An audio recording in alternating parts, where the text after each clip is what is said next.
Hi friends, அனைவருக்கும் வணக்கம். இந்த வீடியோவில் நம்ம பார்க்க போகிறது டிஎன்யூஎஸ்ஆர்பி மாடல் எக்ஸாம் 66. இதில் 10th ஸ்டாண்டர்ட் செகண்ட் வால்யூமில் 6th 7th 8th லெசன்லேருந்து இம்பார்ட்டன்ட் கொஸ்டின்ஸ் பார்க்க போகிறோம். இது வரைக்கும் நம்ம சேனலில் டிஎன்யூஎஸ்ஆர்பிக்காக அப்ஜெக்டிவ் டைப்பில் லெசன் வைஸ் வீடியோ அப்லோட் பண்ணிக்கிட்டு இருந்தோம்.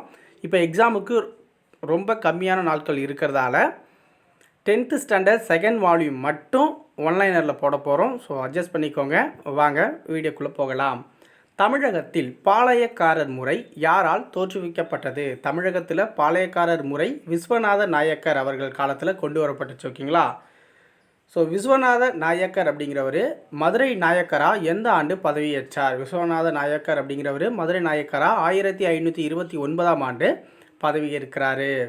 தமிழகத்தை 72 பாளையங்களாக பிரித்தாங்க.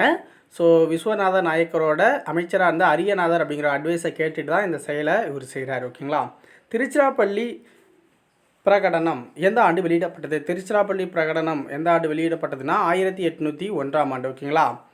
யூசுப் கான் எந்த ஆண்டு தூக்கிலிடப்பட்டார்? யூசுப் கான் அப்படின்னா மருதநாயகம். ஸோ இவர் எந்த ஆண்டு தூக்கிலிடப்பட்டார் அப்படின்னா 1764ஆம் ஆண்டு.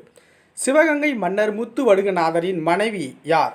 சிவகங்கை மன்னர் முத்துவடுகநாதரின் மனைவி வேலுநாச்சியார்.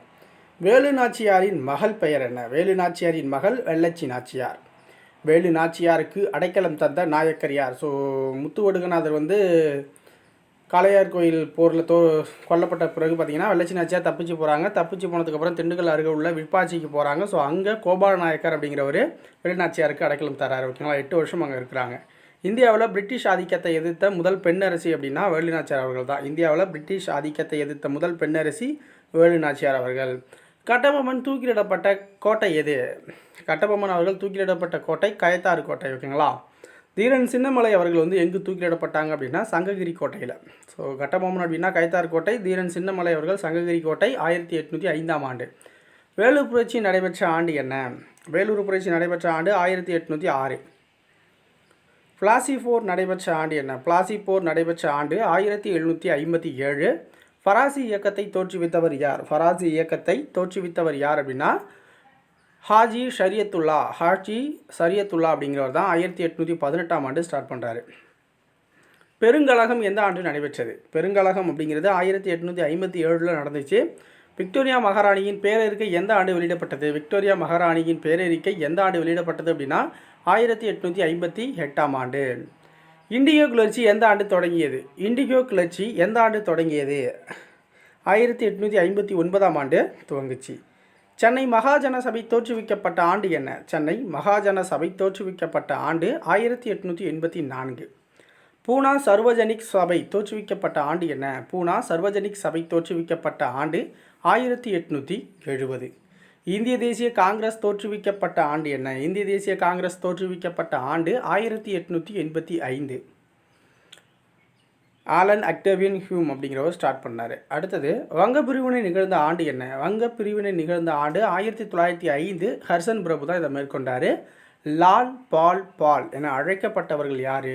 லால் பால் பால் என அழைக்கப்பட்டவர்கள் லாலா லஜபதி ராய், பால கங்காதர திலகர், பிபின் சந்திரபால். தன்னாட்சி இயக்கம் எந்த ஆண்டு தொடங்கப்பட்டது? தன்னாட்சி இயக்கம் அப்படிங்கிறது 1916ஆம் ஆண்டு தொடங்கப்பட்டுச்சு. லக்னோ ஒப்பந்தம் எப்போது ஏற்படுத்தப்பட்டது அப்படின்னாலும் 1916 தான். மாண்டேகு செம்ஸ்போர்ட் சீர்திருத்தம் எந்த ஆண்டு அறிவிக்கப்பட்டது? மாண்டேகு செம்ஸ்போர்ட் சீர்திருத்தம் அப்படிங்கிறது 1919. காந்தியடிகள் இந்தியாவிற்கு எப்போது வருகை தந்தார் அப்படின்னா 1915. காந்தியடிகள் இந்தியாவிற்கு எப்போது வருகை தந்தார் அப்படின்னா 1915. அகமதாபாத் மில் வேலை நிறுத்தம் மற்றும் கேடா சத்தியாகிரகம் நடைபெற்ற ஆண்டு என்ன? அகமதாபாத் மில் வேலை நிறுத்தம் மற்றும் கேடா சத்தியாகிரகம் நடைபெற்ற ஆண்டு 1918. ஜாலியன் வாலாபாக் படுகொலை நடந்த ஆண்டு 1919 ஏப்ரல் 13. ஜாலியன் வாலாபாக் படுகொலை நடந்த ஆண்டு 1919 ஏப்ரல் 13. கிலாபாத் இயக்கம் யாரால் தோற்றுவிக்கப்பட்டது? கிலாபாத் இயக்கம் அப்படிங்கிறது முகமது அலி மற்றும் சவுக்கத் அலி. ஓகேங்களா? மௌலானா முகமது அலி, மௌலானா சவுக்கத் அலி அப்படிங்கிற 2 சகோதரர்களால் உருவாக்கப்பட்டது தான். ஒத்துழையாமை இயக்கம் எந்த ஆண்டு துவங்கியது? ஒத்துழையாமை இயக்கம் எந்த ஆண்டு துவங்கியது அப்படின்னா 1920ஆம் ஆண்டு. வரிகோடா இயக்கத்தை காந்தியடிகள் எப்போது துவங்கினார்? வரிகோடா இயக்கத்தை காந்தியடிகள் அப்படிங்கிறவர் 1922ஆம் ஆண்டு ஸ்டார்ட் பண்ணுறாரு. சௌரி சௌரா சம்பவம் எப்பொழுது நிகழ்ந்தது? சௌரி சௌரா சம்பவம் எப்பொழுது நிகழ்ந்தது அப்படின்னா 1922 பிப்ரவரி 5ஆம் தேதி நிகழ்ச்சி. ஓகேங்களா. ஸோ உத்தரப்பிரதேசத்தில் கோரக்பூர் அப்படிங்கிற ஏரியாவில் சௌரி சௌரா அப்படிங்கிற இடத்துல நடந்துச்சு. சுயராஜ்ய கட்சியை தோற்றுவித்தவர் யார்? சுயராஜ்ய கட்சியை தோற்றுவித்தவர் அப்படின்னா சிஆர் தாஸ் மற்றும் மோதிலால் நேரு அவர்கள். சிஆர் தாஸ் மற்றும் மோதிலால் நேரு 1923 ஸ்டார்ட் பண்ணாங்க. இந்து முஸ்லீம் ஒற்றுமையின் தூதராக பார்க்கப்பட்டவர் யார்? இந்து முஸ்லீம் ஒற்றுமையின் தூதராக பார்க்கப்பட்டவர் முகமது அலி ஜின்னா. அப்புறம் அவரோட கொள்கையெல்லாம் மாற்றிக்கிட்டார். காந்தியடிகள் தண்டி யாத்திரை எங்கிருந்து தொடங்கினார்? காந்தியடிகள் தண்டி யாத்திரையை எங்கிருந்து தொடங்கினார் அப்படின்னா சபர்மதி ஆசிரமத்திலிருந்து தொடங்குறார். சபர்மதி ஆசிரமத்திலிருந்து தொடங்குறாரு. 1930 மார்ச் 12. தமிழகத்தில் உப்பு சத்தியாகிரகத்தை முன்னின்று நடத்தியவர் யார்? தமிழகத்தில் உப்பு சத்தியாகிரகத்தை முன்னின்று நடத்தியவர் யார் அப்படின்னா ராஜாஜி அவர்கள். ஓகேங்களா. திருச்சியிலேருந்து வேதாரண்யம் சென்றார். சட்டமறுப்பு இயக்கத்தை விளைவாக காந்தி எந்த சிறையில் அடைக்கப்படுறாரு? காந்தி நிறைய முறை சிறைக்கு சென்றிருக்காரு. ஸோ சட்டமறுப்பு இயக்கத்தில் குறிப்பாக அவரை கைது பண்ணப்போ எந்த சிறையில் அடைச்சாங்க அப்படின்னா எரவாடா சிறை. காந்தி இருவின் ஒப்பந்தம் எந்த ஆண்டு ஏற்படுத்தப்பட்டது? காந்தி இருவின் ஒப்பந்தம் எந்த ஆண்டு ஏற்படுத்தப்பட்டது அப்படின்னா 1931 மார்ச் 5. 1931 மார்ச் 5. கிரிப்ஸ் தூளுக்குழு எந்த ஆண்டு அமைக்கப்பட்டது? கிரிப்ஸ் தூளுக்குழு 1942 அமைக்கப்பட்டது. ஓகேங்களா.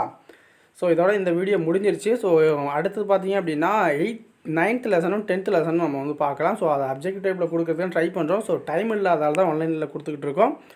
ஸோ வீடியோ பிடிச்சிருந்தாலும் லைக் பண்ணுங்கள், மறக்காமல் ஷேர் பண்ணுங்கள். எதனா சந்தேகம் இருந்தால் கமெண்ட்டில் தெரியப்படுத்துங்க. மற்ற நண்பர்களுக்கும் பயன்படும். நன்றி, வணக்கம்.